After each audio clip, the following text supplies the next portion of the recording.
अस्सलाम वालेकुम क्लास। आज जो हम लोगों का लेक्चर है वो स्ट्रक्चर क्रिएशन से रिलेटेड है। हम लोग डीडीएल क्वेरीज को पढ़ेंगे, देखेंगे किस तरीके से हम लोग स्ट्रक्चर क्रिएट करते हैं और उसके अंदर किस तरह से हम लोग एट्रीब्यूट्स को डिफाइन करते हैं।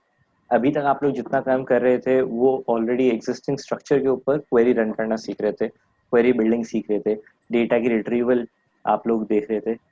फ्रॉम वन सोर्स आपने देखा, फ्रॉम मल्टीपल सोर्सेज आप लोगों ने सीखा। इसके बाद आप लोगों ने देखा कि हमारे पास फंक्शंस कौन कौन से हैं, तो वो तमाम चीज़ों को यूज़ करते हुए हम लोग डेटा की रिट्रीवल कैसे कर सकते हैं, क्या क्या चीज़ें यूज़ करते हुए किस किस फॉर्मेट के अंदर हम लोग ला सकते हैं। ये तमाम चीज़ें हम लोगों का क्वेरी बिल्डिंग का पार्ट जो एक माइलस्टोन था that was completed before lab number 6। मतलब कि हम लोगों ने जो पिछले लैब ज्वाइन की थी तो हम लोगों ने क्वेरी बिल्डिंग का जितना भी काम था वो हम लोगों ने सीख लिया। Now our focus will be on for the next two labs. हम लोगों का जो फोकस होगा that will be related to structure building and data entry, DDL, constraints and DML. Lab number 6, 7 and 8। ठीक है। अच्छा, लैब एग्जाम के अंदर आप लोगों का लैब नंबर 7 तक इंक्लूडेड होगा और उसमें डेटा स्ट्रक्चर क्रिएशन भी इंक्लूडेड होगा। ठीक है।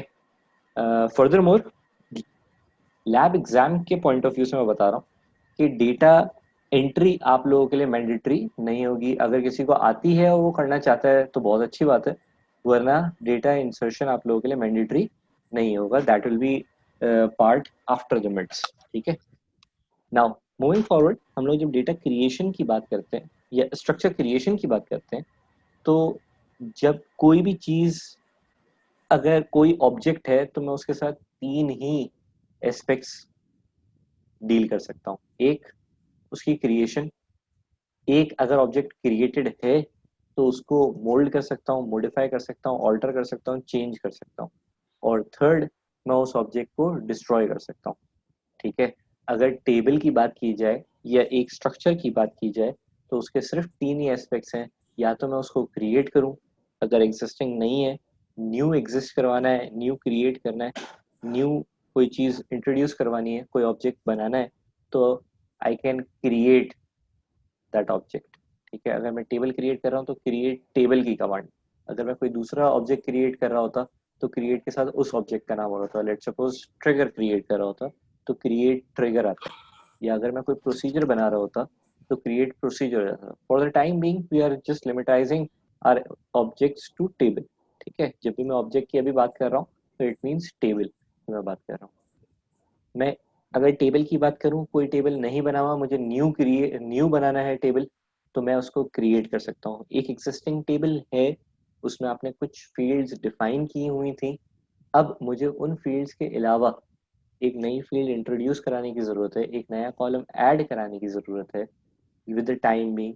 लेट सपोज अगर मैं एक रियल टाइम सिनारियो के अंदर बात करूं तो मैंने एक कंपनी ओपन की थी और उसके अंदर उसको मेरे पास सिर्फ और सिर्फ एम्प्लॉयज़ थे और तमाम के तमाम एम्प्लॉयज़ को मैंने कोई पर्टिकुलर डिपार्टमेंट्स के अंदर सेग्रीगेट नहीं किया हुआ था, बट सिर्फ और सिर्फ मेरे पास एम्प्लॉयज़ थे। ठीक है।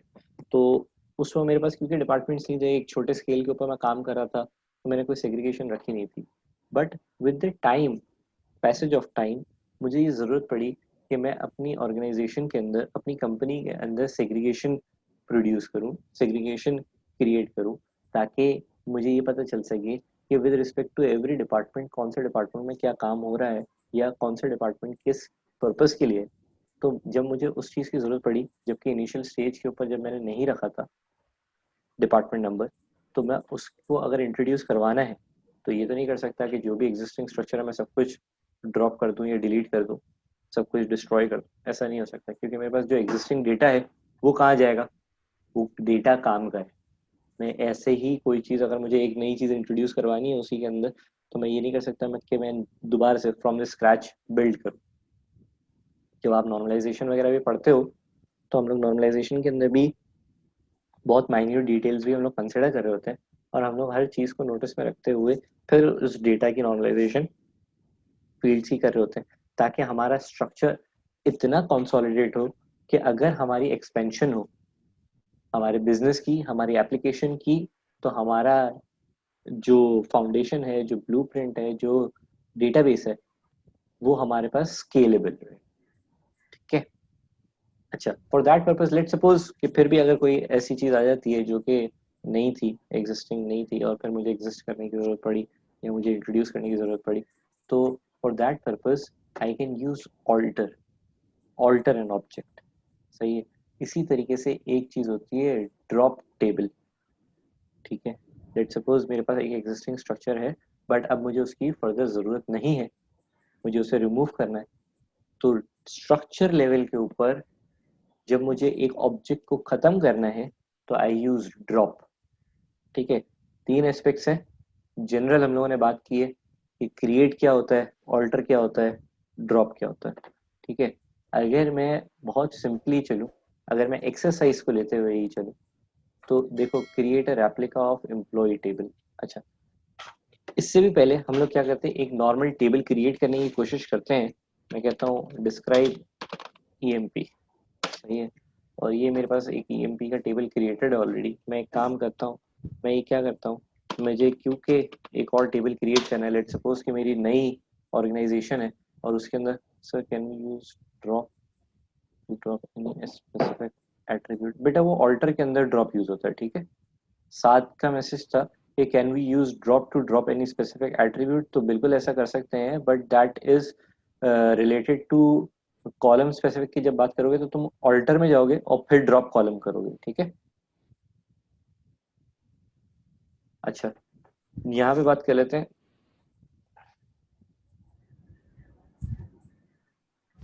जब मैं टेबल क्रिएशन की बात कर रहा हूँ तो क्रिएट, क्योंकि मैं टेबल क्रिएट कर रहा हूँ तो क्रिएट टेबल, टेबल का नाम let suppose emp underscore n, and now I define the attributes which will be included in this table. Let's suppose employee number। सही है। और एम्प्लॉय नंबर किस टाइप का होगा मैं वो डिफाइन कर दूंगा। नंबर टाइप का है। अगर मैं इसके आगे लेंथ डिफाइन ना भी करूँ तो मसला नहीं है, but for the sake of convenience मैं कहता हूँ कि एम्प्लॉय नंबर 4 लेंथ का होगा या 4 डिजिट पे कंप्राइज कर रहा होगा। कॉमा सेपरेशन के साथ हम लोग जिस तरह से सिलेक्ट के क्लॉज या फ्रॉम के क्लॉज के अंदर डिफाइन करते हैं, कॉमा सेपरेशन के साथ डिफरेंट एट्रीब्यूट्स सेलेक्ट के क्लॉज के अंदर डिफाइन करते हैं, या फ्रॉम के क्लॉज के अंदर हम लोग कॉमा सेपरेशन के साथ जैसे मल्टीपल सोर्सेज डिफाइन करते हैं। इसी तरह से जब हम टेबल क्रिएशन के अंदर मल्टीपल एट्रीब्यूट्स डिफाइन कर रहे होते हैं तो हम लोग कॉमा सेपरेशन ही यूज कर रहे होते हैं। मैं कहता हूँ employ name comma, sorry employ name किस टाइप का है, वर्ड टाइप का है, and I say it is 10। moving forward, say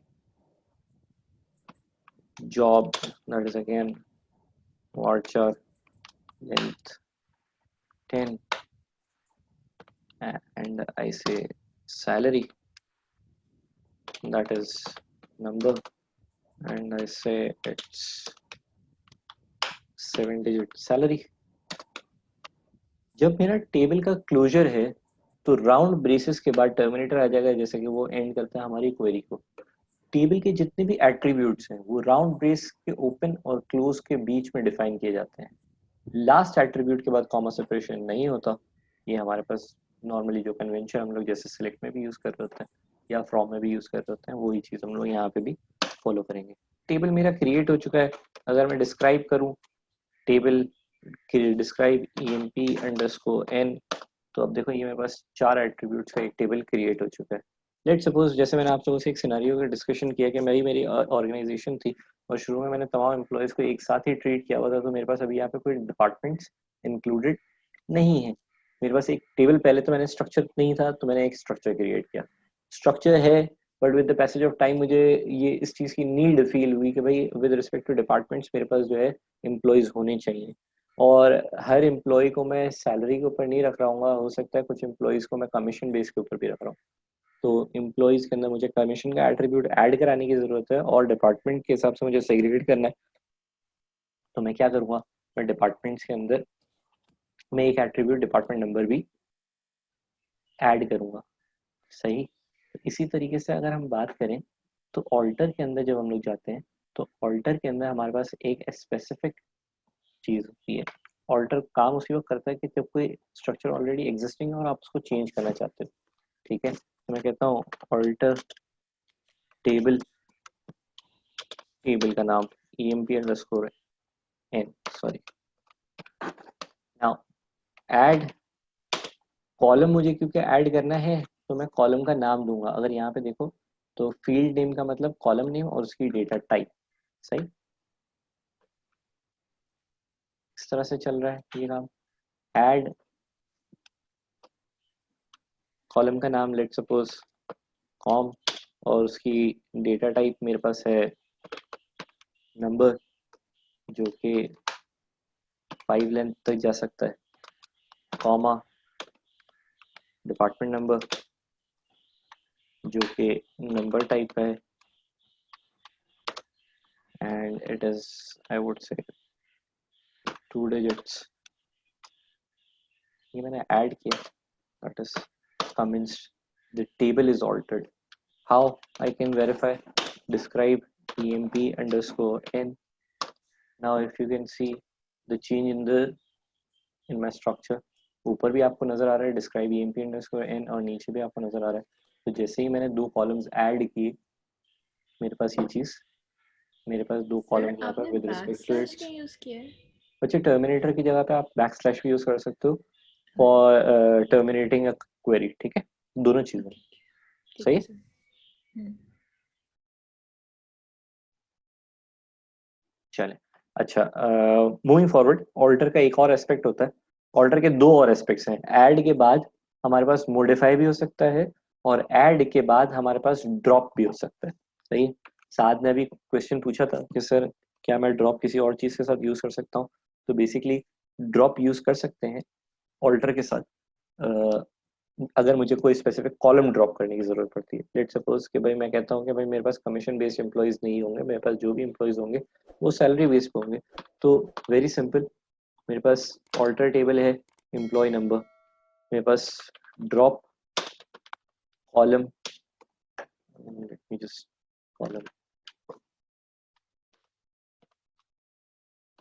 column and column name, let suppose com, table alter हो चुका है। अगेन अगर मैं डिस्क्राइब करूँ, डिस्क्राइब emp अंडरस्कोर n, तो मेरे पास देखो यहाँ से कमीशन का एट्रीब्यूट रिमूव हो चुका है, सही।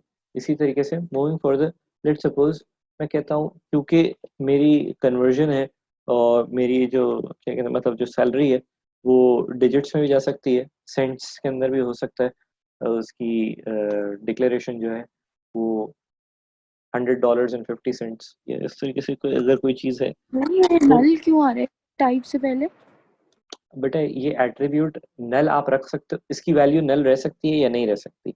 ये एट्रीब्यूट की जो है ना एक वो है, क्या कह सकते हैं कि एक पर्टिकुलर कॉलम का एक एट्रीब्यूट है। जैसे ये एम्प्लॉय नंबर है ना, यहाँ पे एम्प्लॉय नंबर लिखा हुआ है, नजर आ रहा है। जी सर। सवाल किसने पूछा था बेटा? ये एम्प्लॉय सर नंबर मैंने नजर आ रहा है। मैंने तो बेटा नाम, मैंने का क्या है,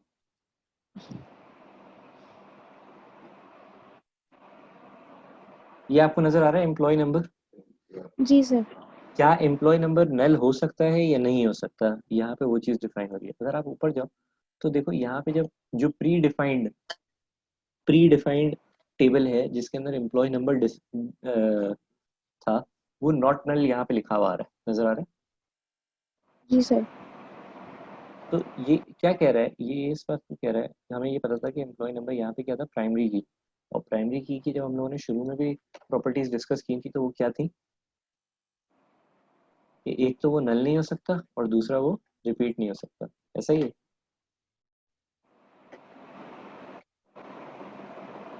प्राइमरी की ठीक है सर। एट्रीब्यूट, तो इसी तरीके से एम्प्लॉय नंबर क्योंकि नल नहीं हो सकता, ये प्राइमरी की एट्रीब्यूट है, तो क्या उसकी नलेबिलिटी है या नहीं है, नॉट नल ये डिस्क्राइब कर रहा है कि ये नल नहीं हो सकता, ठीक है। और अगर यहाँ पे कुछ नहीं लिखा हुआ, जैसे कि इस एम्प्लॉय नंबर के साथ कुछ भी नहीं लिखा हुआ, इस एम्प्लॉय नंबर के साथ नहीं लिखा हुआ नल एट्रीब्यूट का, अगर इसका एम्प्टी है तो इसका मतलब ये है कि ये एट्रीब्यूट, ये employ number, employ underscore M के टेबल के अंदर एम्प्लॉय नंबर हमारे पास नल हो सकता है, ठीक है। Okay moving sir. Forward, moving forward बेटा कि जिसका माइक ओपन है प्लीज वो क्लोज कर लें, डिस्टर्बेंस काफी हो रही है। अच्छा, मूविंग फॉरवर्ड, अगर ऑल्टर के अंदर ही एक और एस्पेक्ट देखें तो ऑल्टर के अंदर एक और एस्पेक्ट होता है मॉडिफाई का।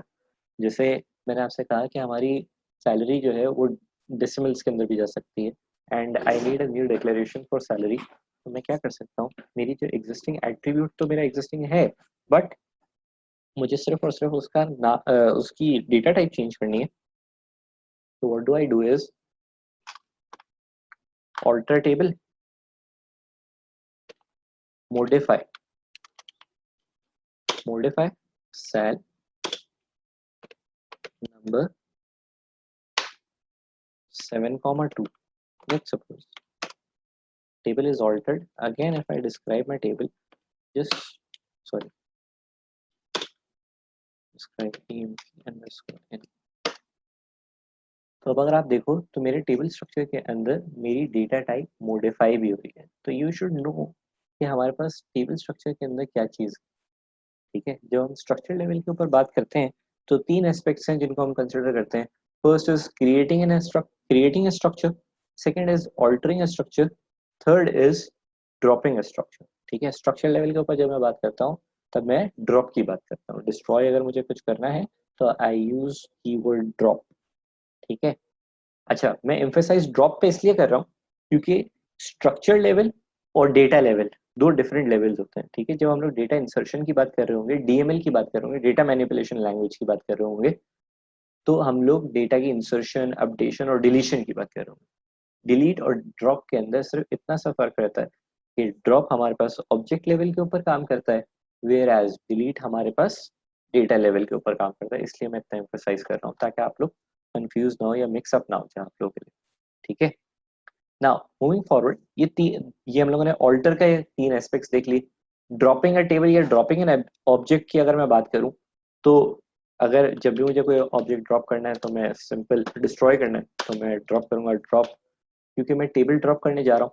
हमारे पास एक स्कीमा के अंदर मल्टीपल ऑब्जेक्ट्स हो सकते हैं, तो for dropping an object, for destroying an object, I use keyword drop. और क्योंकि मुझे टेबल ड्रॉप करना है इसलिए मैं जिस तरह से क्रिएट टेबल के साथ में लिखता हूँ क्रिएट टेबल, इसी तरीके से जब मैं मुझे टेबल ड्रॉप करना है, टेबल को डिस्ट्रॉय करना है, तो मैं ड्रॉप के कीवर्ड के साथ टेबल स्पेसिफाई करूंगा एंड उसका उस टेबल का नाम, तो मेरा टेबल सर ड्रॉप हो सकता है। जस्ट अ सेकेंड सर बेटा, ये बिल्कुल बिल्कुल, साथ मैंने तुम्हारा रेज हैंड देख लिया, एक मिनट। अब अगर मैं देखूं, अगर मैं दोबारा से डिस्क्राइब करने की कोशिश करूंगा एम्प्लॉय अंडरस्कोर एन, तो I do not have any object named as employ underscore N, ठीक है। मेरा टेबल डिस्ट्रॉय हो चुका है। अच्छा जी, साद आपने रेज हैंड किया था। सर मैं ये पूछ रहा हूँ कि ये जो आपने टेबल क्रिएट किया ये फिजिकली क्रिएट हो गया, लेकिन जी टेबल ड्रॉप करने के बाद ये फिजिकली डिलीट हो रहा है या नहीं हो रहा है? जी बिल्कुल, फिजिकली आपकी ओरेकल की डेटा डिक्शनरी से ये ड्रॉप हो चुका है। ठीक। क्यों, सवाल क्या है? नहीं, बस ये कंफर्म करना था क्योंकि 2-3 दफा मैंने ड्रॉप किया था एक टेबल, लेकिन वो मतलब एग्जिस्टिंग क्वेरी का उसमें आ रहा था, शो कर रहा मैं था। समझा नहीं, कौन सा टेबल ड्रॉप किया था पहले ये बताओ। मैंने एम्प्लॉय जैसा ही एक बनाया था, एम्प्लॉय का रेप्लिका बिल्कुल, ठीक है, और उसी नेम का अगर दूसरा बनाता हूँ तो वो एग्जिस्ट मतलब कर रहा था ड्रॉप करने के बाद भी। ऐसा हो नहीं सकता। एक टेबल, लेट सपोज अगर मैं ईएमपी का ही एक और टेबल क्रिएट करने की कोशिश करूंगा ना तो नहीं क्रिएट होगा। देख लो, मैं सामने क्रिएट कर रहा हूँ, क्रिएट टेबल ईएमपी, सही है, नाम सेम है, और मैं कहता हूँ कि इसके अंदर एट्रीब्यूट्स हैं एम्प्लॉय नंबर। मैं फॉर द सेक कि जस्ट हम लोग चेक कर लें, मैं इसलिए एक ही एट्रीब्यूट रख रहा हूँ इसके अंदर, मैंने उसकी लेंथ डिफाइन कर दी। और ये तो ये टेबल ऑलरेडी ऑब्जेक्ट नेम, अगर इवन के टेबल के अलावा कोई दूसरे ऑब्जेक्ट का नाम भी अगर कॉन्फ्लिक्ट कर रहा होगा सेम नेम का, अगर आप कोई दूसरा ऑब्जेक्ट भी क्रिएट कर रहे होगे तो ओरेकल डेटा डिक्शनरी उसको एक्सेप्ट नहीं करेगी। ठीक ठीक, बताओ अब तुम्हारा सवाल। क्लियर हो गया सर, सही समझ में आ गया, वो जो मसला था वो हो गया आपसे। ठीक है, क्रिएशन ही पॉसिबल नहीं है। अगर तुमने रेप्लिका बनाया होगा तो डेफिनेटली उसका नाम या तो चेंज होगा या कोई ना कोई दूसरी मतलब उसके अंदर कुछ ना कुछ चेंज जरूर होगा, वरना वो क्रिएशन ही पॉसिबल नहीं है सेम ऑब्जेक्ट नेम के साथ, ठीक है। ठीक है। चले, अच्छा ये तो एक बात हो गई कि फिजिकली मैंने स्ट्रक्चर खुद से क्वेरी राइटिंग से क्रिएट करना चाह रहा हूँ। लेट सपोज कि अगर एक एग्जिस्टिंग स्ट्रक्चर है और अब मुझे उसके रेप्लिका क्रिएट करने की जरूरत है, और रेप्लिका क्रिएट करने की जरूरत क्यों पड़ सकती है? अगर हम लोग एक छोटी सी एग्जांपल लें, तो एग्जांपल को अगर कंसिडर करें कि लेट सपोज मुझे एक लॉग मेंटेन करना है, ठीक है, कि जब कभी भी मेरा कोई भी एक्शन परफॉर्म हो एम्प्लॉय के टेबल के ऊपर, तो वो अगर मैं मेरे एम्प्लॉय के टेबल के ऊपर कोई भी डिलीशन परफॉर्म हो तो वो एम्प्लॉय के टेबल से तो चाहे डिलीट हो जाए, बट मेरे इस लॉग टेबल से डिलीट ना हो। और ऐसा क्यों हो सकता है? क्योंकि डिलीशन की जो कमांड होती है वो यूजुअली डिलीट ऑपरेटर होता तो है, बट सर्वर्स के ऊपर वो चीज़ बंद होती है डिलीट की कमांड। बेसिकली हम लोग करते क्या है कि जब हम लोग डिलीट ऑपरेट करते हैं सर्वर्स के ऊपर, इस तरह से होता है कि वो उसका स्टेटस जो है चेंज कर देती है। उसका जो है अगर आप बात करो तो एक टेम्पोरल डेटाबेसेस का कॉन्सेप्ट होता है जो कि एडवांस डेटाबेसेस के अंदर आता है, और उसके अंदर हम लोग ये करते हैं कि हमारे पास हर रिकॉर्ड की एक वैलिडिटी होती है, सही है, और अगर कोई रिकॉर्ड वैलिड नहीं है तो हम उसका जो स्टेटस है वो चेंज कर देते हैं। हमारे पास मेमोरी के अंदर तो वो स्टोर्ड होता है, बट फॉर रिट्रीवल पर्पसेस या फॉर व्यूइंग पर्पसेस वो हमारे पास नज़र डायरेक्टली नहीं आ रहा होता अनटिल एंड अनलेस कि हम लोग दोनों का स्टेटस ऑन कर दें। सही है, तो वो एक एडवांस कॉन्सेप्ट है। तो इसलिए खैर यहाँ पे आ जाते हैं। अगर रेप्लिका मुझे क्रिएट करना हो तो मैं किस तरह से क्रिएट कर सकता हूँ? उसका बहुत आसान सा तरीका ये है कि जब मुझे क्रिएट करना है, क्रिएशन परफॉर्म करनी है, तो मैं करता हूँ create table emp underscore wrap. There is a keyword as. क्यों? क्योंकि जब मैं एज इट इज किसी चीज को रेप्लिकेट कर रहा हूँ या रिपीट कर रहा हूँ या उसी चीज को रीफॉर्म कर रहा हूँ एक नए ऑब्जेक्ट के अंदर, मैं चाहता हूँ कि एम्प्लॉय का ही जो टेबल है वो पूरा का पूरा मेरे पास एक और उसकी कॉपी जनरेट हो जाए। तो मैं क्या करता हूँ, मैं कीवर्ड यूज करता हूँ एज, और मैं कहता हूँ सेलेक्ट स्टैटिक फ्रॉम emp। ये क्या करेगा कि एक नया टेबल क्रिएट करेगा emp अंडरस्कोर रैप के नाम से, और जितनी तमाम फील्ड्स हैं अलोंग विद द रिकॉर्ड्स मेरे पास as it is copy paste कर देगा emp अंडरस्कोर रैप के अंदर।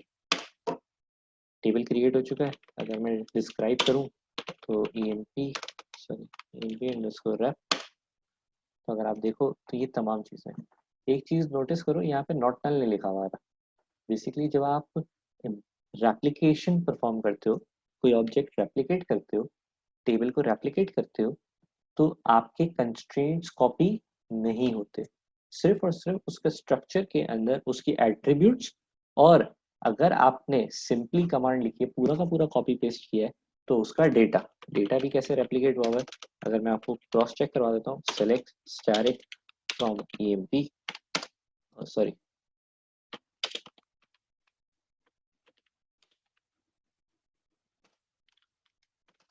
ये emp का टेबल है, और इसी तरीके से select static from emp underscore wrap अगर मैं करूँगा, तो आप देख सकते हो वही चीज़ एग्जैक्टली मेरे पास डुप्लीकेट यहाँ पे नज़र आ रही है। 14 records and 14 records as it is मेरे पास यहाँ पे क्यूरी रेप्लिकेट हुई। जी बेटा। क्यूरी जो भी आपने लिखी है इसके लिए जी, क्वेरी जो मैंने रेप्लिकेशन के लिए, तो क्रिएट की कमांड तो एज इट इज़ लिखी हुई है, क्रिएट टेबल, टेबल का नाम, ठीक है। जब रेप्लिकेशन परफॉर्म करनी होती है तो मैं एक कीवर्ड यूज़ करता हूँ एज का, जैसे यहाँ पे यूज़ किया हुआ है, और उसके साथ जो टेबल मुझे रेप्लिकेट करना है अलोंग विद द रिकॉर्ड्स अगर मुझे करना है, तो मैं सिर्फ सिंपली ये लिखूंगा कि सिलेक्ट स्टैटिक फ्रॉम emp। तो मेरे पास डेटा के एट्रीब्यूट्स अलोंग साइड उसका डेटा वो भी कॉपी पेस्ट हो जाएगा। सही है? आप देख सकते हो। लेकिन अगर मुझे ऐसी ज़रूरत है कि मेरे पास सिर्फ और सिर्फ स्ट्रक्चर कॉपी हो, बट मेरे पास डेटा ना आए उस टेबल का, तो फिर मैं क्या करूँगा? कोई बता सकता है? सर 1 इज इक्वल्स टू 2 या 1 इज इक्वल्स टू 3, कोई भी ऐसी फॉल्स स्टेटमेंट आप लिख देंगे जो कभी ट्रू ना हो। साथ ने मेरे लेक्चर्स पढ़ लिए हैं, साथ ने अर्ली सबमिशन भी करवा दी है लैब्स की, तो साथ का सवाल जवाब बिल्कुल सही है। Very good sir. होपफुली तुमने अपने प्रोजेक्ट के ऊपर भी काम करना शुरू कर दिया होगा। जी सर। नाइस। क्रिएट टेबल मैं पहले ड्रॉप कर दूं क्योंकि पॉसिबिलिटी नहीं है। Drop table emp underscore wrap। ठीक है, मेरे पास टेबल ड्रॉप हो चुका है। अगेन मैं एक टेबल क्रिएट कर रहा हूँ जो जिसके अंदर मेरे पास स्ट्रक्चर तो कॉपी होगा, बट मेरे पास उसका उसके अंदर डेटा मुझे नहीं चाहिए। तो मैं क्या कर सकता हूँ, create table emp underscore wrap। जरूरी नहीं है रेप्लिका अगर मैं क्रिएट कर रहा हूँ तो emp अंडरस्कोर wrap ही यूज करूँ,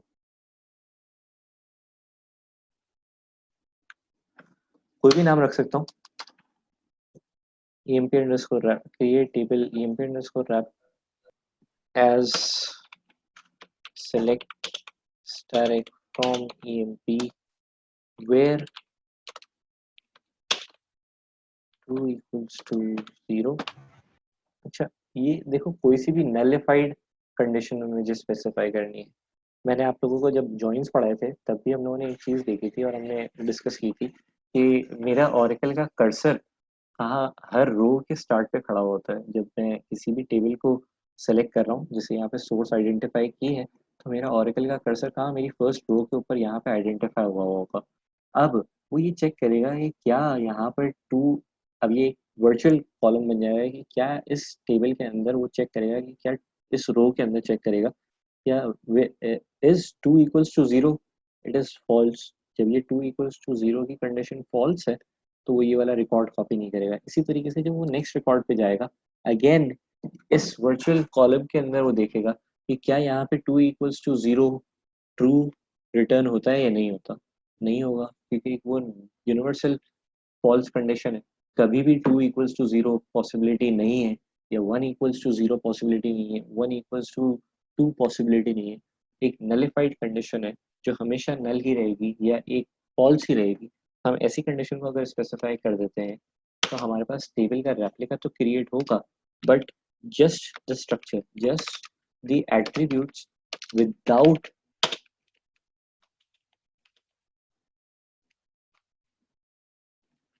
डेटा, विदाउट डेटा हमारे पास रेप्लिका क्रिएट हुआ। लेकिन अगर मैं डिस्क्राइब करूँ तो मेरे पास कॉलम सारे के सारे जनरेट हुए। आप देख सकते हो यहाँ पे कॉलम्स मेरे पास सारे जनरेटेड है, बट मेरे पास रोज उसके अंदर कोई भी जनरेट नहीं हुई। क्यों? क्योंकि मैंने एक ऐसी कंडीशन यहाँ पे स्पेसिफाई की हुई है जो कभी भी ट्रू नहीं हो सकती। क्लियर है यहाँ तक की बात? यहाँ तक की बात क्लियर है? जी सर क्लियर है। अच्छा, इस लैब के हम लोग जो है क्या कहते हैं वो देख लेते हैं। इस लैब के जो तमाम टास्क हैं वो देख लेते हैं, इसके बाद हम लोग एक और सेशन क्रिएट कर लेंगे। अच्छा, using employ table solve the following commands। create a replica of emp tables with all records in it। ये बन जाएगा आप लोगों से? Yes sir. जी सर बन जाएगा। तो जबरदस्त। इसके बाद हम लोगों को अगर उसी एम्प्लॉय जो आपने emp अंडरस्कोर रेप्लिका बनाया है वो उसके अंदर एक कॉलम ऐड करना है तो आप कर सकते हैं? यस सर कर सकते हैं। जबरदस्त। और अगर उस कॉलम को दोबारा से ड्रॉप करना हो तो फिर? ऑल्टर करके ड्रॉप करेंगे हाँ। नाइस। अच्छा, अब मुझे क्या करना है, मुझे 4 एट्रीब्यूट्स कुछ जो है कि मैंने एट्रीब्यूट्स के नाम भी स्पेसिफाई किए हुए हैं और उनकी टाइप भी स्पेसिफाई की हुई है कि हाउस नंबर मुझे रखना है। अच्छा, एक चीज़ याद रखिएगा कि जब भी मैं टेबल के एट्रीब्यूट्स डिफाइन कराता हूँ उसमें स्पेस अलाउड नहीं होती। तो अगर आप यहाँ पे एक स्पेशल कैरेक्टर अंडरस्कोर यूज़ कर सकना चाहो तो अंडरस्कोर यूज़ कर सकते हो, हाइफन यूज़ नहीं कर सकते। अंडरस्कोर यूज़ करना चाहो तो कर सकते हो, वरना स्पेस मत यूज़ करना, वो एरर आएगा। ठीक है। कैरेक्टर के लिए हमारे पास कौन सी टाइप है आप लोगों ने थ्योरेटिकली पढ़ भी लिया होगा माशाल्लाह, लेकिन स्टिल यहाँ पे हम लोग वार्चर 2 यूज़ करते हैं, मैंने आप लोगों को बता भी दिया। न्यूमेरिक के लिए हम लोग नंबर यूज़ कर रहे हैं, जस्ट फॉर द ओवरव्यू, क्योंकि हम लोग यहाँ पे फिजिकली अगर क्लास ले रहे होते तो ऑब्वियसली आप लोगों से दूसरा इंटरेक्शन होता, आप लोग साथ साथ करवा भी रहे होते और आप लोगों का हैंड्स ऑन एक्सपोजर भी उससे बेहतर हो रहा होता। लेकिन क्योंकि हम लोग नहीं है तो मैं आप लोगों को विद टास्क एक्सप्लेन कर रहा हूँ कि हाउस नंबर की टाइप यहाँ पे जो कैरेक्टर डिफाइंड है दैट मीन्स कि आपको वार्चर 2 टाइप स्पेसिफाई करनी है। स्ट्रीट नंबर न्यूमेरिक है तो हमें नंबर टाइप रखनी है। एरिया हमारे पास अगेन कैरेक्टर है तो वार्चर 2। इसी तरीके से रिस्पेक्टिव डेटा टाइप्स के साथ आप लोगों को ये कॉलम्स ऐड करने हैं उसी एम्प्लॉय के रेप्लिका के। ईएमपी के टेबल के ऊपर ऑपरेशंस परफॉर्म मत कीजिएगा, वरना आप लोगों के डेटाबेस के अंदर से वो कॉलम्स अगर मतलब वो डेटा रिकॉर्ड्स चले गए या वो टेबल ड्रॉप हो गया तो इशू इस बात का आएगा कि आप लोगों के लैब एग्जाम के अंदर आप लोगों को डिफिकल्टी फेस करनी पड़ सकती है। ठीक है, तो सर ये सारे टास्क उसके रेप्लिका में होंगे। बिल्कुल रेप्लिका पे होंगे। पहले ही हम लोगों ने कह दिया create a replica of EMP table, फिर बाद में, और रेप्लिका के ऊपर ही ये तमाम काम होंगे। Change the data type of house number from character to numeric, हो सकता है, पॉसिबल है। हो सकता है सर। ऐसे सर करेक्टर टू न्यूमेरिक में कोई डेटा लॉस नहीं है तो शायद इस वजह से। नहीं बेटा, इस ऐसी बात नहीं है। मॉडिफाई हम लोग कर सकते हैं ना, टाइप ऑल्टर के अंदर हम लोगों ने एक चीज और पढ़ी थी, मॉडिफाई। तो टाइप तो हम लोग मॉडिफाई कर सकते हैं। ठीक है,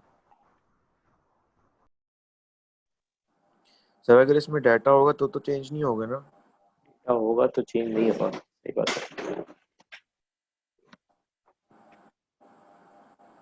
सही है। अच्छा, फिर हम लोगों को ये कहा है कि एक आप लोग अभी तक आवाज नहीं पूछना, बिल्कुल नहीं हो सकेगा, पॉसिबिलिटी नहीं है। डेटा होगा तो पॉसिबिलिटी नहीं है, एम्प्टी कॉलम होगा तो ही पॉसिबिलिटी है। ठीक है, ठीक है सर।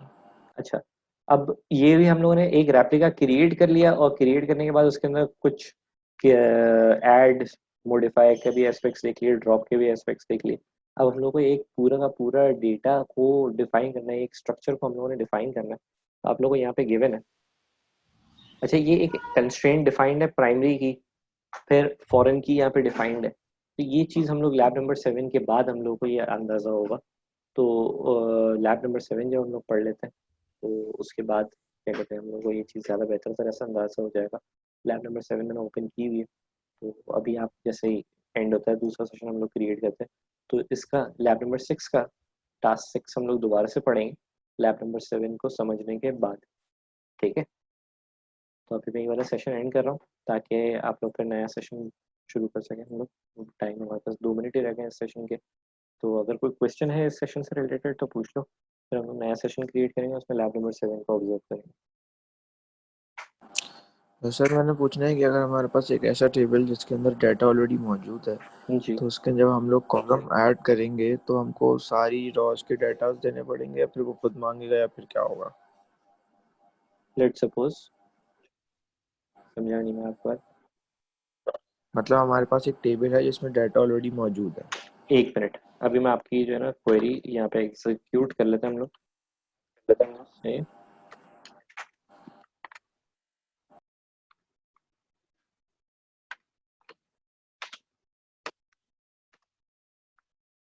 लेट्स सपोज कि create table emp underscore wrap as select let's direct from emp, और मेरे पास इसमें जो है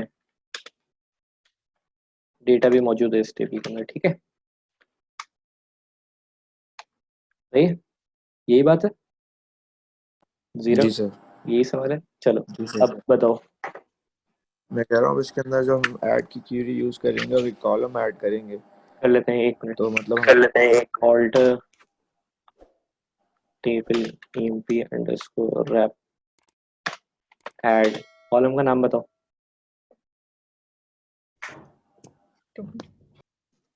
कॉलम का नाम बताओ एड्रेस एड्रेस के अलावा। एड्रेस के अलावा नो, एड्रेस के अलावा सर अभी दिमाग में कुछ भी नहीं आ रहा है। एड्रेस बताओ, सिटी अंडरस्कोर नंबर कर देते हैं। ठीक है, कॉन्टैक्ट नंबर रख देते हैं। सही है, और इसकी टाइप नंबर। जी सही है, जीरो, जी सर। ओवर हो गया, ओवर हो गया। टेबल ऑल्टर होगी। ठीक है, जी अब अगर मैं सेलेक्ट तो करूंगा तो जितनी भी रोज कॉन्टैक्ट नंबर की है वो for the time being empty show plus empty. सही सही है।